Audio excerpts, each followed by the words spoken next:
मैंने एक ऐसा विषय चुना है जिसमें लगभग 150 साल जो साइंस में डेवलपमेंट हुए और अलग अलग तरीके से डेवलपमेंट हुए उसको समायोजित करते हुए हम आज के व्याख्यान में ये कहना चाहते हैं कि एक जो बहुत साधारण प्रश्न है जो कि मानव के मन में आदिकाल से आता रहा होगा कि यह सूर्य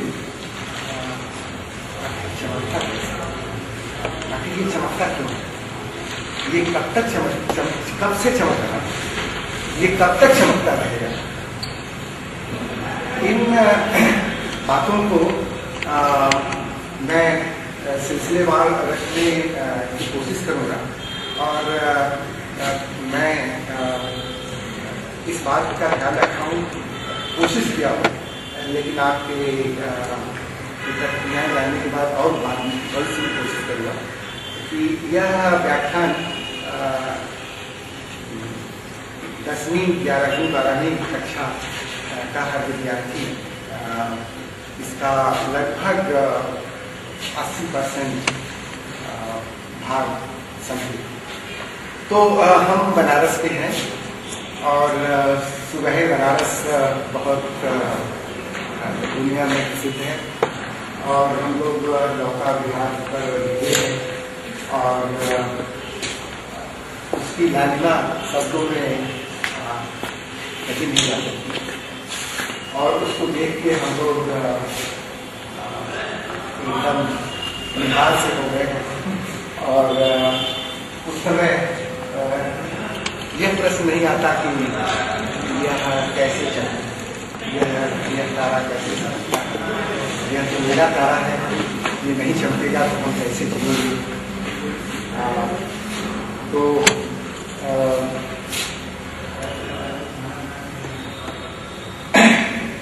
एक सारांश के रूप में मैं ये कहना चाहता हूँ कि एक अध्यापक होने के नाते हमारी एक अच्छी या बुरी आदत ये है कि मैं अपने कल के व्याख्यान को अपने बच्चों को ये कहता हूँ कि कल मैं यह विषय देखूंगा, आप भी देखते आइए, हम लोग इसको डिस्कस करेंगे। और जब हम कक्षा में जाते हैं तो कहते हैं कि हम आज इन विषय को आपसे बातचीत करेंगे और इसके बाद हम आपसे इस पर वार्तालाप करेंगे। तो उसका सारांश ये है कि सूर्य कैसे चलता है, यह कैसे अपार मात्रा में ऊर्जा उत्पन्न करता है। 19वीं सदी के मध्य से ही ये प्रश्न वैज्ञानिकों के लिए कौतूहलपूर्ण है। सूर्य की आयु के प्रश्न पर भौतिक विज्ञानियों और भू और जीव वैज्ञानिकों के बीच में बहुत तीखी बहस 19वीं सदी में चलती है। 19वीं सदी के श्रेष्ठतम वैज्ञानिक जिसको विलियम थॉमसन और बाद में के नाम से जाना जाता था, जो कि professor of natural philosophy Glasgow विश्वविद्यालय में थे। तो वह भी उस समय जो सूर्य के चमकने का वह गलत, लेकिन जीव विज्ञानियों चार्ल्स डार्विन ने जो आगे से प्रस्तुत किया था वो लगभग सही है। इस पर ऐसी तीखी बहस चली जिसकी मैं चर्चा करूंगा कि 1898 में रेडियो धर्मिता का आविष्कार हुआ, इससे एक नई दिशा मिली। लेकिन इसका सटीक उत्तर उन्नीस से 5 और हीलियम में 4 है। तो 4 हाइड्रोजन की तौल करने के बाद ये पाया गया कि वो उन्होंने पाया कि हीलियम का जो तौल है उससे ज्यादा है। यह दिखाई पड़ता है, उस पर बहस करते हैं। वह यही बहस करते रहे कि अगर 2 तरह के चार्ज हैं और एक तरह का ही चार्ज अगर पास में लाया जाए तो विकसित करेंगे, और अगर दूसरे तरह का चार्ज आया तो वो आकर्षित करेंगे, और 2 एक ही तरह के चार्ज हमेशा विकसित करते रहेंगे। यह एकदम वैज्ञानिकों को मैंने बैठा हुआ था। तो इसके आगे 1928 में एक नई दिशा आई, जो कि क्वांटम यांत्रिकी के नाम से हम जानते हैं, कि ऐसी संभावना व्यक्त की गई कि अगर एक ही तरह के आवेशित कण है तो भी वो पास में आए जा सकते हैं। इन बातों को कहते हुए हम लोग इस सारांश में ये करेंगे कि सचमुच ये सूर्य का जो आंतरिक संरचना है वह एक विशाल पैमाने पर नियंत्रित ताप नाभिकीय बम के समान है। लेकिन यह सब जो सैद्धांतिक भौतिकी में आया, इसका भी बहुत विवरण है कि जब तक हम उसको माप नहीं लेते तब तक हम मानने को तैयार नहीं होते। तो 1968 में रेमंड डेविस जूनियर ने एक कण की खोज की, उसको पकड़ा कई सौ मीटर ग्राउंड पृथ्वी के नीचे। फॉर्मली मेरा समय आपसे शुरू किया जाए तो मैं बहुत आपका शुक्रगुजार हूं कि सूर्य के प्रकाश से ही पृथ्वी पर जीवन है। यह अभी हमारे विद्यार्थी रहना है, प्रकाश पुंज से ही पृथ्वी पर जीवन है। आदिकाल से गायत्री इसी मंत्र को दर्शाता है। ओम भूर्भुवः स्वः तत्सवितुर्वरेण्यं भर्गो देवस्य धीमहि धियो यो नः प्रचोदयात्। अर्थात हम उस सूर्य देवता के उस श्रेष्ठ तेज का ध्यान करते हैं जो हमारी बुद्धि को नित्य प्रेरणा देता है। यह प्रकाश पुंज कब से है और कब तक रहेगा, यह आदिकाल से मानव जिज्ञासा को चलता रहा। सूर्य के चमकने का विज्ञान वस्तुतः 19वीं सदी के मध्य से आज तक इतना रोचक है कि इसकी प्रस्तुति युवा वैज्ञानिकों के लिए प्रेरणादायक है। यह एक काल्पनिक क्षेत्र है सूर्य का। सूर्य का जो आंतरिक भाग है यही सब कुछ हो रहा है। यह सूर्य का बाहरी भाग है जिसको हम हमेशा सुबह से शाम तक देखते हैं, और सूर्य के बाहर का जो वातावरण है वह हम नहीं देख पाते क्योंकि हमारी आंख इसको नहीं देख सकती। अगर सूर्य को आप प्रकाश की रोशनी में देखें तो इस तरह का दिखाई पड़ेगा। ये काले धब्बे हैं और बहुत से काले धब्बे आपको दिखाई पड़ेंगे। अगर प्रकाश में ही आप देखें और 6560 आंस्टन लाइट में देखें तो इसको एच अल्फा लाइट भी कहते हैं। तो इस तरह का सन सूर्य दिखाई पड़ता है। लेकिन जब आप अल्ट्रावायलेट लाइट में सूर्य को देखें तो पृथ्वी पर अल्ट्रावायलेट नहीं आती, इसलिए हमें या तो बलून या तो सैटेलाइट या कोई भी हमें इस अंतरिक्षयान ढूंढना पड़ेगा पृथ्वी के वातावरण से बाहर, ताकि सूर्य को वह अल्ट्रावायलेट में मिल सके। और यह सूर्य का चित्र है जो कि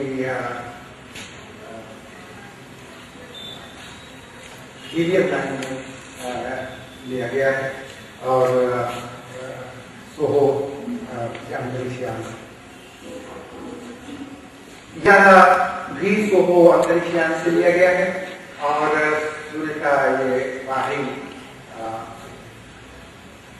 या एक तरह से जो मैग्नेटिक लूप देखते हैं इसमें दिखाई पड़ रहा है। यह पिछले मिलेनियम का सबसे बढ़िया अंतरराष्ट्रीय खगोल विज्ञान में यह 10वां स्थान पाया था और यह जापान के सैटेलाइट से सूर्य का एक्सरे में चित्र लिया गया है। और आप देखें कि कितने हर तरह के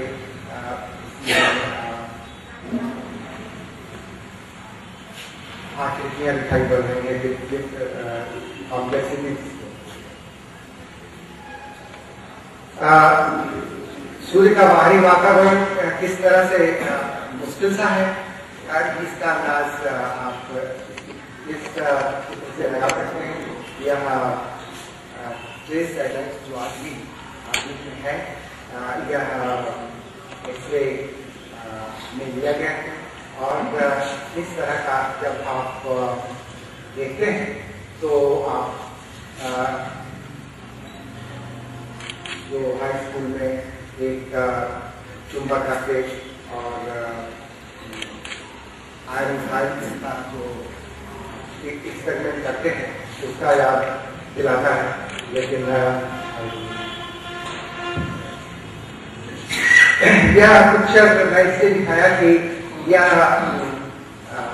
सभी लोगों के लिए बहुत रुचिपूर्ण होगा, क्योंकि इसको सौर ज्वाला के रूप में हम लोग देखते हैं।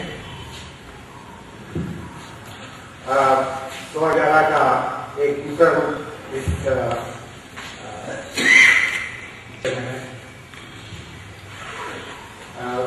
यह 2003 का सबसे बड़ा इस पिछले 2500 साल से इतनी बड़ी सौर ज्वाला नहीं निकली थी, जिसके नाते कैनेडियन सबकंटिनेंट में बहुत सी क्षति हुई। यह सूर्य का वह दृश्य है जिससे कि जो यह बीज है वह एकाएक billions of tons particles space में वो छोड़ता है और जिससे स्पेस वेदर प्रभावित होती है। उससे और जितने भी अंतरिक्षयान हैं, जितने भी अंतरिक्ष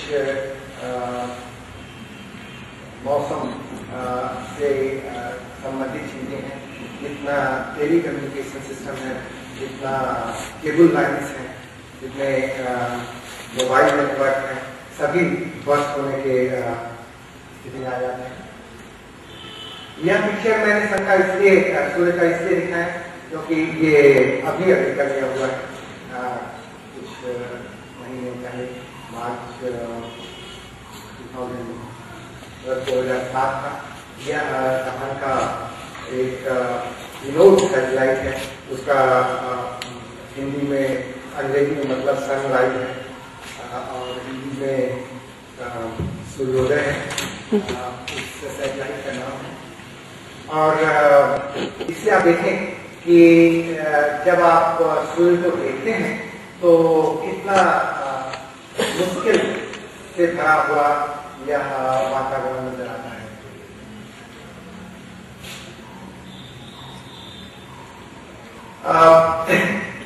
यह सब क्यों है, कैसे है, यह जानने के लिए यह व्याख्यान काफी नहीं होगा, क्योंकि मैं जानबूझ के इस बात को नहीं लाना चाहता, लेकिन केवल 2 लाइन में मैं इसको कह के आगे बढ़ना चाहता हूँ कि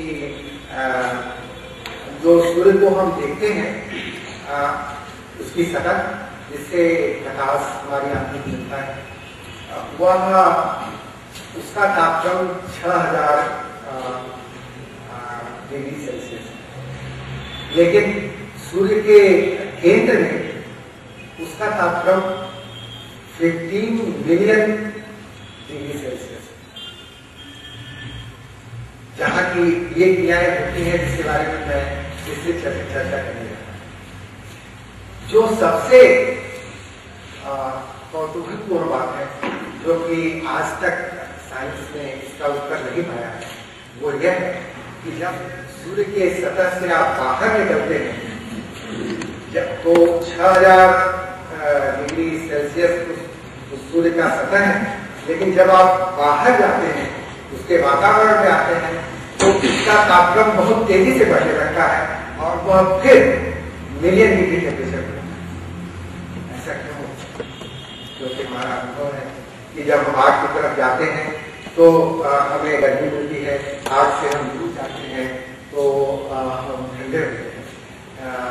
तो यह एक बहुत ही महत्वपूर्ण प्रश्न भौतिक विज्ञान में है और खगोल विज्ञान में है, और आज तक इसका बहुत विकल्प ढूंढे गए हैं, लेकिन सटीक विकल्प अब तक नहीं मिल पाया है। जैसे हर बच्चा जो स्कूल में जाता है, साइंस पढ़ने लगता है, वो मान के चलता है सूर्य चमकता है, उस पर कहानियां करता है, उस पर कविता करता है, लेकिन आप देखें कि सूर्य चमकता है कितना कठिन प्रश्न है। यह इस वार्ता में मैं रोशनी डालूंगा। तो सूर्य की आगे दिखती यह कैसे? वस्तुतः है ये दोनों प्रश्न एक ही सिक्के के 2 पहलू। सूर्य जिस तरह से ऊर्जा का विग्रहण करता है, उसकी गणना हम उसके मापित दर और सूर्य तथा पृथ्वी के बीच दूरी से कर सकते हैं। सूर्य के समस्त जीवकाल में विकिरित ऊर्जा अनुमानित तौर पर उत्सर्जन की वर्तमान दर लगभग इतनी है, और उससे अगर हम सूर्य की आयु का गुणा करते तो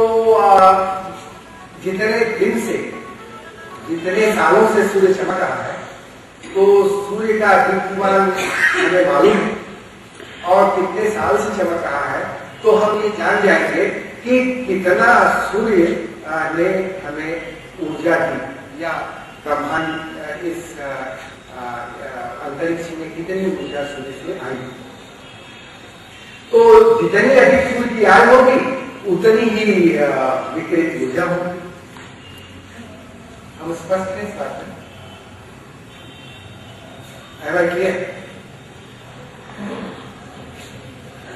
देखें आपकी एक जर्मनी के हेल्महोल्ट्ज वैज्ञानिक थे, इन्होंने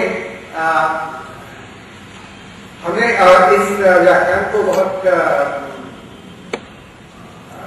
हिस्टोरिकल जो ऐतिहासिक चीजें हैं उसको मैंने कम किया है, क्योंकि वो लंबा हो जाता। तो हमने केवल वैज्ञानिक विचारधाराओं पर ही, और जो उस समय के जाने माने विज्ञान के स्तंभ थे, वही से मैं शुरू कर रहा हूँ कि हेल्महोल्ट्ज हर विद्यार्थी हाई स्कूल का जाता है, और उन्होंने ये निकाला कि यह सूर्य चमकता है क्योंकि ये विशालकाय ऑब्जेक्ट है, और गुरुत्वाकर्षण के संकुचन से जो एनर्जी निकलती है उसे सूर्य चमकता है। लॉर्ड केल्विन जाने माने भौतिक विज्ञानी थे, उन्होंने हेल्महोल्ट्ज को अपना समर्थन दिया और कहा कि हाँ यही था। लेकिन चार्ल्स डार्विन ने जो जियोलॉजिकल जीव वैज्ञानिकों की जो विचारधारा है और उसके अनुमान से उनकी आयु लगभग 300 करोड़ वर्ष और 30 करोड़ वर्ष लॉर्ड केल्विन और उनके समकालीन बड़े वैज्ञानिकों ने 30 करोड़ वर्ष लगाया, जबकि चार्ल्स डार्विन ने 300 करोड़ वर्ष लगाया। तो 19वीं सदी तक गुरुत्वाकर्षण को माना जाता रहा ऊर्जा का स्रोत। सन 1854 में ये कहानी मैंने अभी बताया और लॉर्ड केल्विन की बात बताई। तो इनमें मैं सिर्फ ये कहना चाहता हूँ कि इस पीरियड में आप देखें 1854 से लेकर 1865 तक यह जो वार्तालाप इस पर शुरू हुआ वह चलता है और सब लोग माने कि जो लॉर्ड केल्विन ने कहा है, जो किया है वो सही। लॉर्ड केल्विन 1900 तो काफी दिनों तक, लेकिन एक हाई स्कूल का विद्यार्थी जब उसको उनका यहाँ तक एक एक्सरसाइज होता है कि उसको कर लिया कि अगर गुरुत्वीय संकुचन से सूर्य अगर चमकता है तो वह गुरुत्वाकर्षण कितना लग रहा है, फिर वो थोड़ा सा विस्थापित करेगा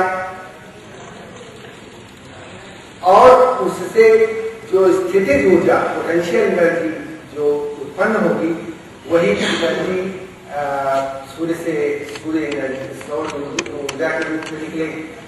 तो इसकी गणना अगर साधारण तौर पर किया जाए तो एग्जैक्टली ये 30 करोड़ वर्ष आता है। तो इसका मतलब ये हुआ कि सूर्य संकुचित होकर चमकना बंद कर दे, यह सब 30 करोड़ वर्ष का ही है अगर इस थियरी को माना जाए। लेकिन चार्ल्स डार्विन का कहना था कि नहीं, यह तो ह्यूमन स्पेसीज के डेवलपमेंट के लिए काफी नहीं है। तो जीव वैज्ञानिकों और भूवैज्ञानिकों का अनुमान यह था कि नहीं, सूर्य कम से कम 300 करोड़ वर्ष से चमक रहा है।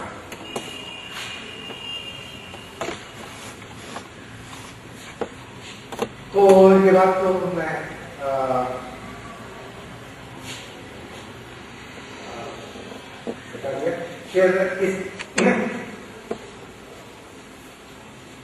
तो यहाँ आप ये देखें कि जाने माने, मैं रिपीट सिर्फ कर रहा हूँ कि जाने माने भौतिक वैज्ञानिकों ने सूर्य की अधिकतम आयु 3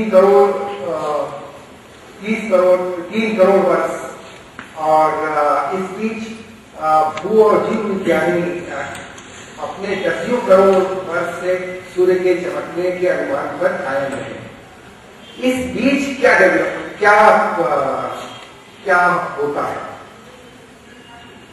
इस बीच एक अनहोनी बात होती है कि 1896 में एक्सरे के अध्ययन के लिए बनाए गए प्रयोग के साथ एक नया मोड़ अनुभव आया जब हेनरी बेकर ने कुछ यूरेनियम आच्छादित पट्टिकाओं एक मेज के दराज में रख जिनके समीप फोटोग्राफिक प्लेट्स एक कागज के प्लेट में लिखी रखी। इसे संजोग में ये कि पेरिस में बादल छाया हुआ था और उन्होंने उन छाया पत्रिकाओं को बहुत दिनों तक नहीं देखा और उसके बाद जब उन्होंने देखा तो उनको स्पष्ट यूरेनियम क्रिस्टल के स्पष्ट चित्र मिले। और इसका रेडियो घनता, जिसको नेचुरल रेडियो एक्टिविटी के पढ़ते हैं, की खोज एक्सीडेंटल ड्यूटी। यही एक्सपेरिमेंट जब उन्होंने अपने गराज से निकाला और उसको देखा तो उन्होंने कहा कि भाई ये तो कुछ बड़ी चीज है। और इसकी सार्थकता तब सामने आई जब क्यूरी और उनके सहायक गोडे ने स्पष्ट ऐलान किया कि ये रेडियम पर निरंतर उष्मा निकालते रहते हैं, ये अपने पास के तापक्रम को बिना ठंडा किए उष्मा वितरित करते रहते हैं। तो इस तरह से पहली बार वैज्ञानिक इतिहास में एक ऐसे ऊर्जा का ज्ञान हुआ जिसका स्रोत अज्ञात था। तो इस महत्वपूर्ण खोज से लोग उत्साहित हुए और चार्ल्स डार्विन ने तुरंत ये सोचा कि रेडियो धर्मिता से ही सूर्य चमकता होगा। लेकिन इसका प्रभाव ये पड़ा कि जो सिद्धांतवादी थे, जाने माने जो भौतिक विज्ञानी थे, उनका जो बंधन गुरुत्वीय संकुचन से जुड़ा हुआ था वो टूट गया। तो यह एक मोड़ आया विज्ञान में। और तब भी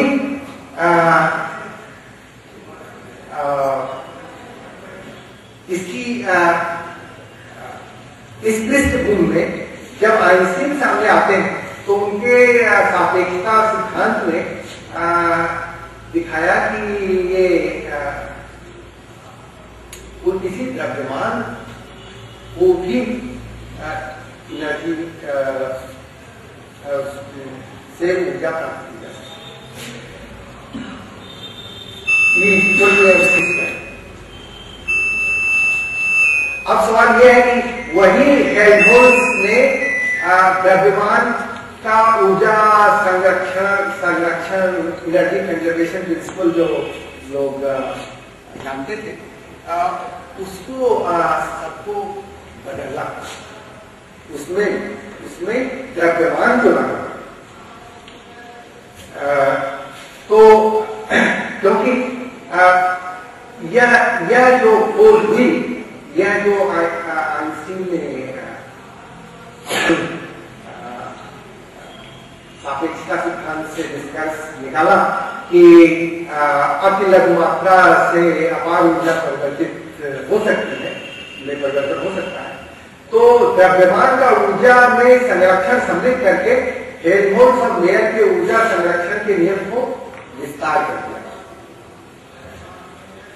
अंततः इस पहेली की कुंजी कहां मिली जब एस्टर आए और उन्होंने पाया कि अगर विभिन्न अणुओं के द्रव्यमान को उन्होंने मापा तो ये पाया कि 4 हाइड्रोजन नाभिक मिलकर किसी भी हीलियम नाभिक से वजन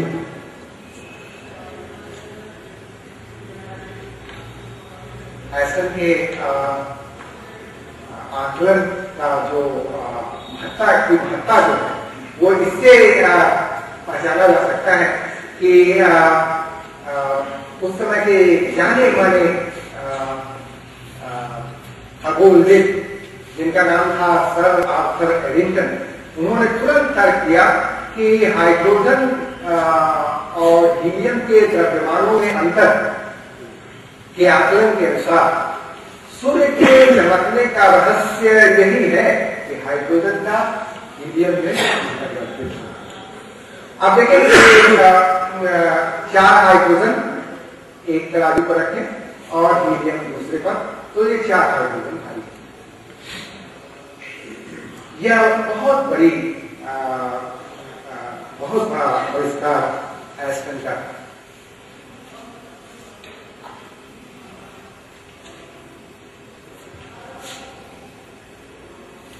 एडिंगटन ने सपना देखा जैसे हम लोग भी सपना देखते हैं, और बड़े लोग और बड़े बड़े सपने देखते हैं।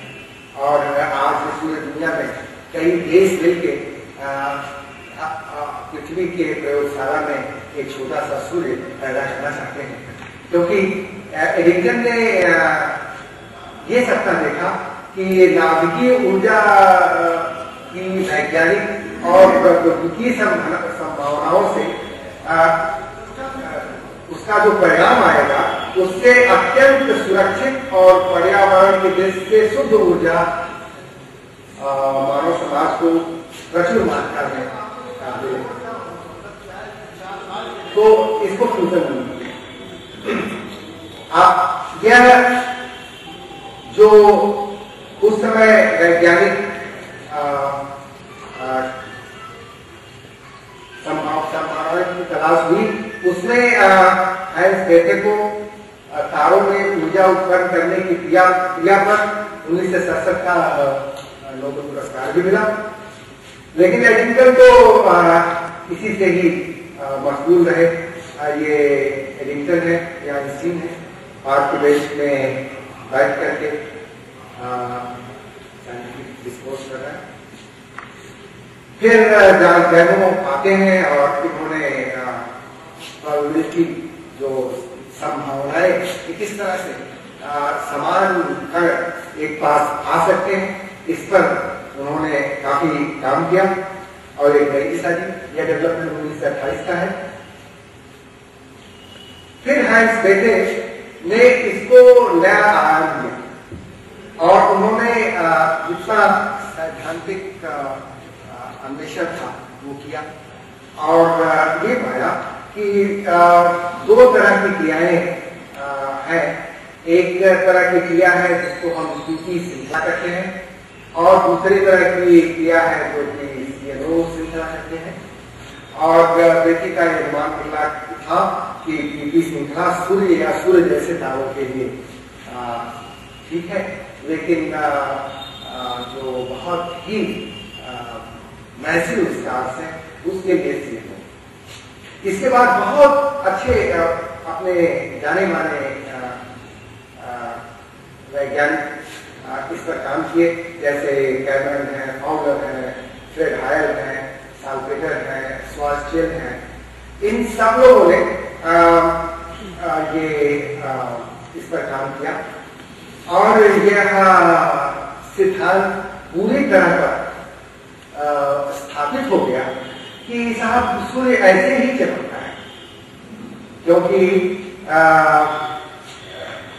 ये 4 हाइड्रोजन हीलियम को बनाता है और न्यूट्रॉन और ह्यूज अमाउंट ऑफ बहुत एनर्जी।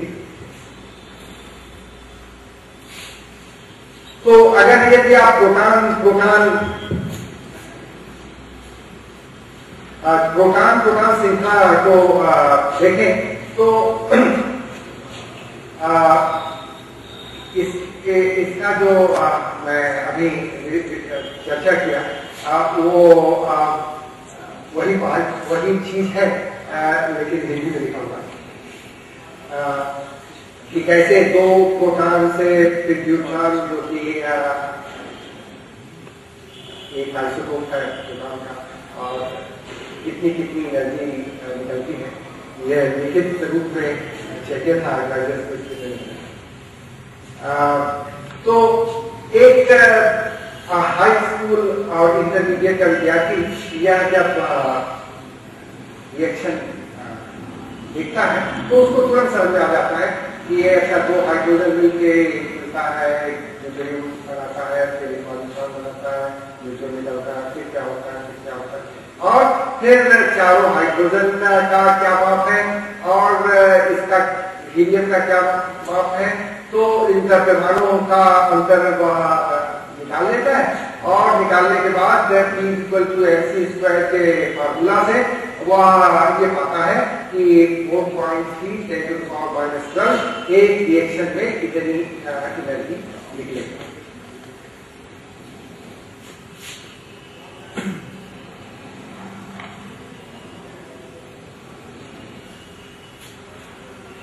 प्रश्न ये है कि यह जितना वैज्ञानिक सिद्धांत आए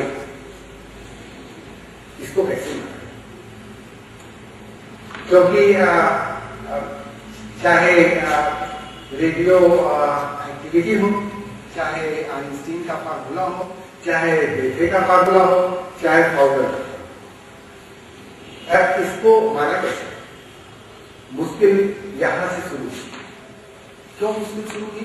क्योंकि सूर्य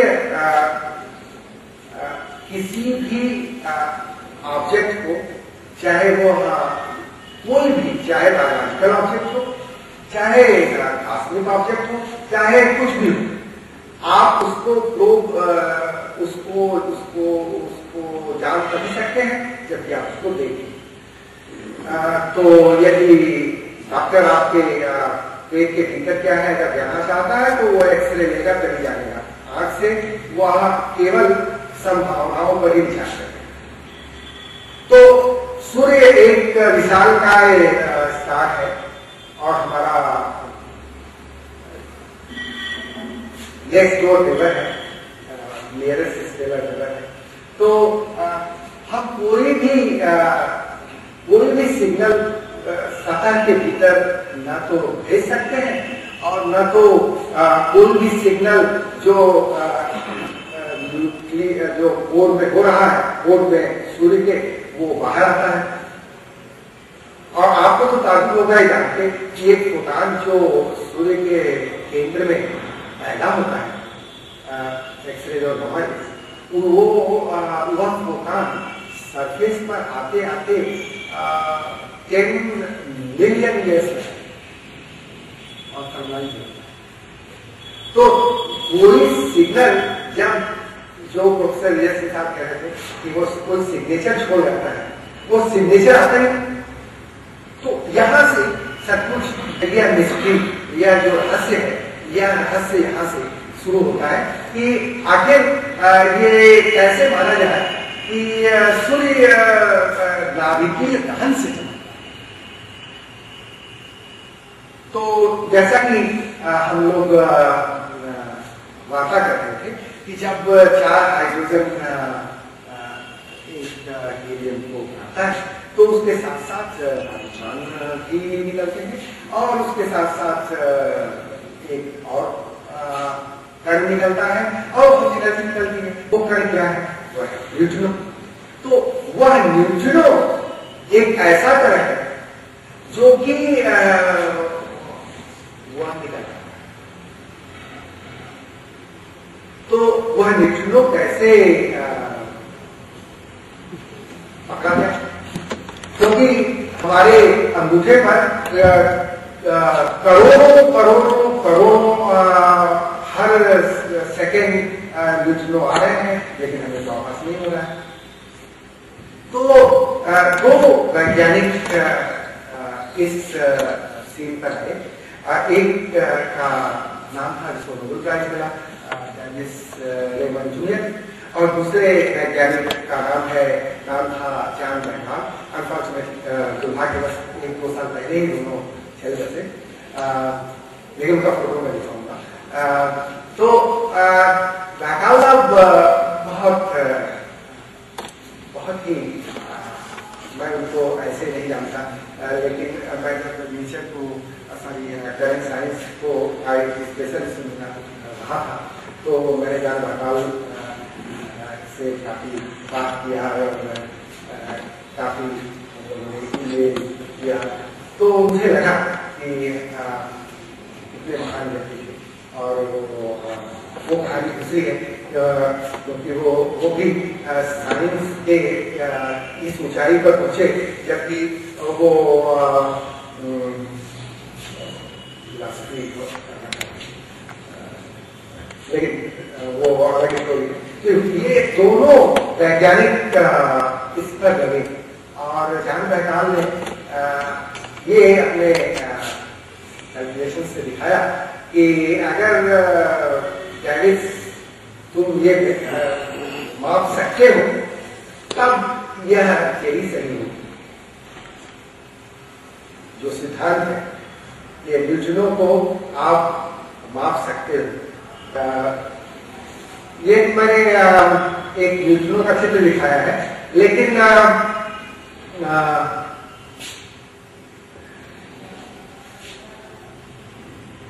मेरे ख्याल से मेरे पास बहुत समय नहीं है कि मैं सब कुछ विस्तार से हूँ। देखिए ये कोड है जहाँ की संलयन या संलयन या दोनों डिक्शनरी में है, संकलन भी है और संलयन।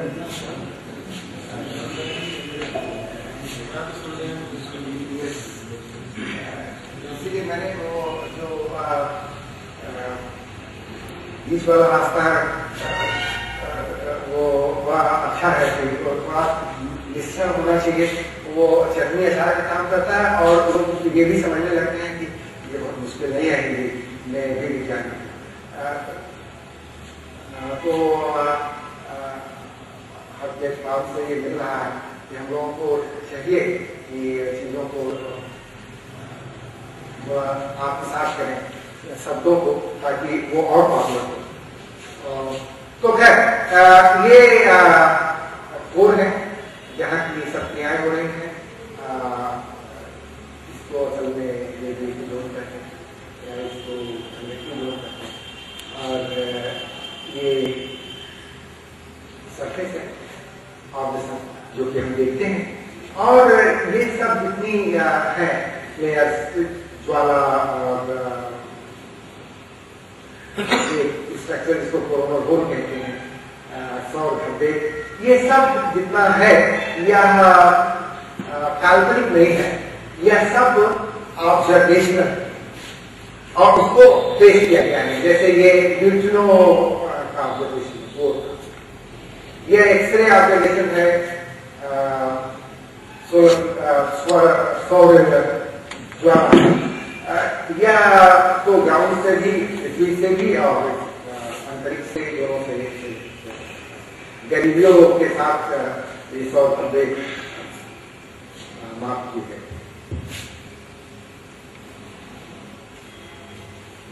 तो ये विभिन्न अभो अणु हैं तथा वैद्युत आवेश रहित होने के कारण ये पदार्थों से अति क्षीण पारस्परिक क्रिया करते हैं।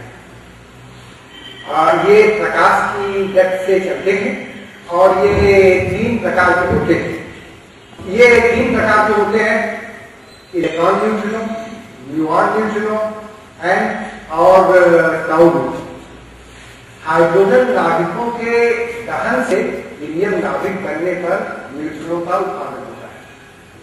तो यदि हम न्यूट्रिनो सूर्य से निकलने वाले न्यूट्रिनो को माप लें पृथ्वी पर, तो हम यह निश्चित इस निष्कर्ष पर पहुंचेंगे कि सूर्य नाभिकीय दहन से ही चमकता है या तारे नाभिकीय दहन से ही चमकते हैं। तो पृथ्वी पर भी ये जो न्यूट्रिनोज हैं वो पार्टिकल एक्सेलरेटर, जिसको त्वरक हमने नाम दिया है, या न्यूक्लियर रिएक्टर्स में, नाभिकीय भट्टी में, या प्राकृतिक रेडियोधर्मिता में होता है। और नाभिकीय प्रक्रियाओं द्वारा प्रयोगशाला में भी न्यूट्रिनो उत्पन्न किए जाते हैं। तो जो मैं पहले कह रहा था कि क्षीण प्रभाव के कारण इनकी खोज बहुत जटिल है। जटिलता का अनुमान इसी से लगाया जा सकता है कि सौर न्यूट्रिनो के पृथ्वी से गुजरने पर जो भौतिक पदार्थों द्वारा रोके जाने का जो सहयोग है वो 1000 अरब में 1 से भी कम है। तो यह इतने दुर्गाय हैं, इतने इल्यूजिव हैं कि 100 अरब न्यूट्रिनो हमारे अंगूठे से प्रतिक्षण गुजरते हैं, लेकिन हमें आ तो सन 1964 में रेमंड डेविस जूनियर ने न्यूट्रिनो को मेजर किया और इस तरह से उन्होंने पूरे एक्सपेरिमेंट पर चर्चा की जा सकती है, लेकिन जो उन्होंने मापा वह एक और समस्या पैदा है। वो ये कि जान बैकाल ने ये जो तर्क दिया कि यदि सूर्य के अंदर नाभिकीय क्रियाएं होती हैं तो 100 न्यूट्रॉनों पर उसी दर से कब्जा किया जा सकता है जिसकी माप डेविस परिमार्जक द्रव्य हरे विशाल टैंक द्वारा कर सकते हैं। और ऐसा उन्होंने किया और उसको सफलतापूर्वक नॉर्थ डकोटा गोल्ड माइन के एक्सपेरिमेंट में किया और 1968 में या घोषित भी हुआ परिणाम इंटरव्यू लेटर। तो यह जो उन्होंने पाया, जो उन्होंने मापा, तो जो सैद्धांतिक भौतिकी थी उसके अनुसार जितना मापना चाहिए उसका माप मिला नहीं, उसका 1/3 माप, तो 2/3 का। तो एक तरफ तो वैज्ञानिक प्रफुल्लित थे कि न्यूट्रिनो हम पकड़ लिए, इसका मतलब कि सूर्य या तारे नाभिकीय ढंग से पैदा होते हैं। लेकिन दूसरी समस्या खड़ी हो गई, वो ये कि आखिर 2/3 न्यूट्रिनो क्या है। इसको वैज्ञानिक सोलर न्यूट्रिनो प्रॉब्लम के नाम से जानते हैं। जैसे जैसे प्रयोग और सिद्धांत और परिष्कृत होते गए, यह असहमति बनी, इस पर कोई सहमति नहीं बनी, क्योंकि जितने भी प्रयोग होते गए उसमें परिमार्जन होता रहा तो हमेशा 1/3 ही मिला, 2/3 नहीं मिला। ये जान काल है, ये क्रिया हो रही क्या है? क्या सूर्य की चमक में के विषय में हमारी समझ गलत है? क्या डेविस टैंक द्वारा सौर न्यूट्रिनो पर कब्जा किए जाने की दर प्रकाल की गणना में कोई गलती थी? या फिर सूर्य से उत्पन्न होने के पश्चात न्यूट्रिनो रास्ते में कुछ कर रहा है? तो पॉपुलर लैंग्वेज में इसलिए पर्सनैलिटी कहते हैं कि अब यहाँ से निकले और पान खाने गए, उसके बीच में क्या क्या चीज, तो वैज्ञानिक भी थोड़े वैसे हो जाते हैं। तो ये इस संभावना पर भी बड़ी क्या बातें, बाद के 20 वर्षों में इन लोगों ने सम्मिलित किया और भौतिक, रासायनिक और खगोल विज्ञानियों ने विभिन्न संभावनाओं को जांचा। प्रायोगिक और सैद्धांतिक दोनों ही गणनाएं सही है। 2 बातों पर विस्तार से चर्चा हुई। एक तो यह कि क्या सूर्य का मानक मॉडल गलत था, दूसरा यह कि क्या पृथ्वी पहुंचने के रास्ते में न्यूट्रिनो के साथ कुछ घटित है। ये 2 पॉइंट आए। यह सब उसी जितने प्रयोग हुए उसकी विस्तृत रूपरेखा देखी। सूर्य के केंद्र में यह मैं एक्सरसाइज करूंगा क्योंकि अध्यक्ष जी ने कहा समय अब खत्म हो गया। सूर्य के केंद्र में उत्पन्न न्यूट्रिनो को 5 प्रयोगों ने खोजा और यह साबित किया कि सूर्य द्वारा विकिरित ऊर्जा का स्रोत सूर्य के आंतरिक भाग में हाइड्रोजन नाभिकों का संलयन है। इस तरह 19वीं सदी का भौतिक, भू तथा जीव विज्ञानियों के बीच का विवाद समाप्त हो गया। लेकिन जब भी हमने सोचा कि हमने प्रकृति का हिसाब लगा लिया, प्रयोगों ने यह पाया कि अनुमान से न्यूट्रिनो कम ही है। अब हम जान गए हैं कि सौर न्यूट्रिनो हमें न्यूट्रिनो की प्रकृति के विषय में बताते हैं, जो अभी उसके पहले मैंने कहा था पाई न्यूट्रिनो और टाउ न्यूट्रिनो। तो विस्तृत पर्सनालिटी मतलब जो न्यूट्रिनो है वो मासलेस नहीं है, ऑसिलेटिंग विस्तृत पर्सनालिटी है। तो अगर यह अंततोगत्वा यही अंतिम कहानी रही तो जो पार्टिकल फिजिक्स है वह एक आमूलचूल परिवर्तन वह उसकी दिशा में आएगा और नई दिशा मिलेगी, जो कि शुरू हुई एक अजनबी कहानी से कि अच्छे तारे हो सकते हैं और भविष्य में नए प्रयोगों द्वारा प्राकृतिक एनालिसिस से पता होगा कोई ये नजारा है जो आता है। मैं सिर्फ एक आध मूवी दिखाना चाहता था फिल्म का, अगर आप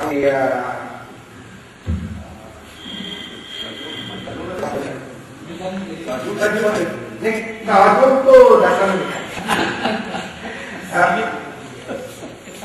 बस तो एक दो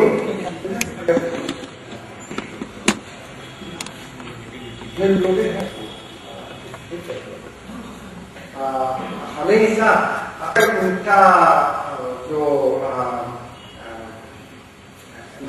बहुत ज्यादा है तो उसका इफेक्ट तुरंत हमें मिलता है, क्योंकि फोटॉन तो प्रकाश की गति से चलते हैं, लेकिन जो पार्टिकल्स हैं और उनकी गति लगभग 200 किलोमीटर पर सेकंड से 2000 किलोमीटर पर सेकंड तक है।